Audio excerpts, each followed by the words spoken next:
அளவற்ற அருளாளனும் நிகரற்ற அன்புடையோனும் ஆகிய அல்லாஹ்வின் பெயரைக் கொண்டு ஆரம்பம் செய்கிறேன். அல்ஹம்துலில்லாஹி ரபில் ஆலமீன். அஸ்ஸலாத்து வஸ்ஸலாமு அலா ரசூலுல்லாஹி ஸல்லல்லாஹு அலைஹி வஸல்லம். அஸ்ஸலாமு அலைக்கும் வரஹ்மத்துல்லாஹி வபரகாத்துஹு.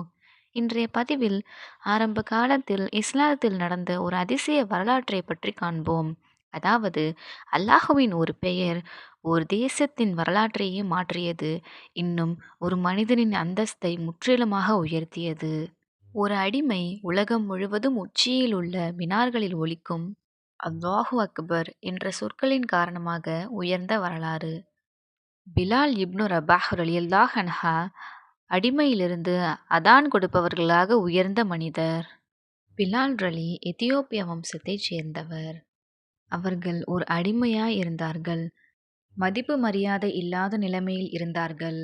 ஆயினும் அல்லாஹ் ஒருவனே என்று மனதில் எண்ணினார்கள். மக்கா முஷ்ரிக்குகள் அவர்களை கடுமையாக சித்திரவதை செய்தார்கள்.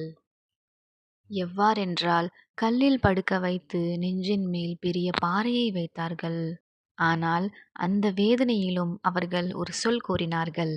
அது என்னவென்றால் அஹத் அஹத், அதாவது ஒருவனே ஒருவனே என்று கூறினார்கள். இந்த சொல் மனித கண்ணியத்தின் குரல். அவர்களின் அடக்குமுறைக்காக எழுந்த முதல் குரல் என்றே சொல்லலாம். உயிர் பிரியும் வேதனையில் கூட பிலால் ரலி அவர்கள் அல்லாஹுவை நம்பினார்கள். அவனது நாட்டத்தை கொண்டு பொறுமை காத்தார்கள். இதுவே உண்மையான ஈமானாகும். நிச்சயமாக அல்லாஹ் அவனை நம்பி பொறுமை காத்தவர்களை ஒருபோதும் கைவிட மாட்டான். இஸ்லாம் எத்துணை அழகான மார்க்கம் தெரியுமா? ஒரு அடிமையை விடுதலை செய்வதை இஸ்லாம் பெரிய நற்செயலாக கருதுகிறது. அபுபக்கர் சித்திக் ரலியல்லாஹு அன்ஹா நபி ஸல்லல்லாஹு அலைஹி வஸல்லம் அவர்களின் நெருங்கிய நண்பர்.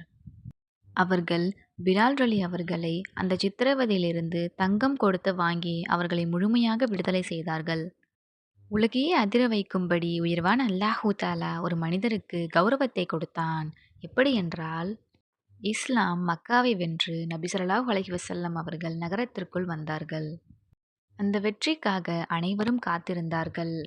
அனைத்து மக்களும் எதிர்பார்த்தார்கள், இன்று புனித காபாவிற்கு முதல் ஆதான் யார் கொடுக்கப் போகிறார்கள் என்று.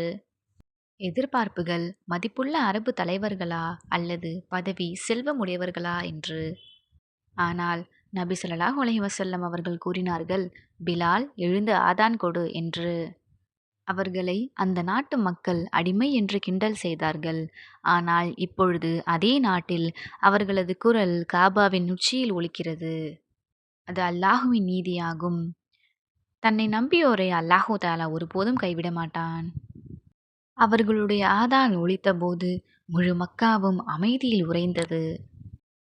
பிலால் ரலி அவர்கள் அல்லாஹு அக்பர் என்று சத்தம் எழுப்பிய போது முன்பு அடித்து துன்பப்படுத்தி கிண்டல் செய்த அதே மக்கள் அந்த குரலுக்கு வணங்காமல் இருக்க முடியவில்லை. இது மட்டும் ஒரு வரலாறு அல்ல, இது ஒரு செய்தி. இன்னும் நினைவில் கொள்ளுங்கள், நீங்கள் யார் என்பதை அல்லாஹ் அல்லாதவர்கள் தீர்மானிக்க முடியாது. அல்லாஹ் ஒருவனை உயர்த்த நினைத்தால் அதனை யாராலும் தடுக்க முடியாது. இந்த வரலாற்றின் பாடம் என்னவென்றால், மனிதனை அல்லாஹுதான் உயர்த்துவான், மனிதன் உயர்த்த மாட்டான். இன்னும் பிலால் ரலி அவர்கள் ஆதானின் அடையாளமாக ஆனது அல்லாஹுவின் தேர்வு.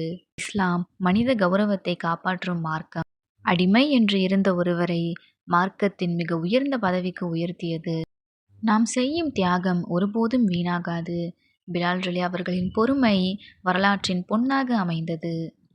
அன்பான அல்லாஹுவின் நல்லடியார்களே, இந்த வரலாற்றின் மூலம் நாம் தெரிந்து கொள்ள வேண்டியது, அல்லாஹு தாலா உன்னை பார்க்கிறான்.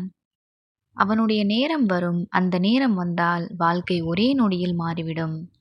பிலால் ரலி அவர்களை உயர்த்திய அல்லாஹ் இந்த பதிவை பார்ப்பவர்களுக்கு மன அமைதியையும் நம்பிக்கையும் பொறுமையும் தருவானாக. இந்த பதிவு பயனுள்ளதாக அமைந்தது என்றால் நமது சேனலை சப்ஸ்கிரைப் செய்து கொள்ளுங்கள். சுப்ஹான ரப்பிக ரப்பில் இஸ்ஸத்தி அம்மா யசிஃபூன் வஸ்ஸலாமு அலா முர்சலீன் வல்ஹம்துலில்லாஹி ரப்பில் ஆலமீன். அஸ்ஸலாமு அலைக்கும் வரஹ்மத்துல்லாஹி வபரகாத்துஹு.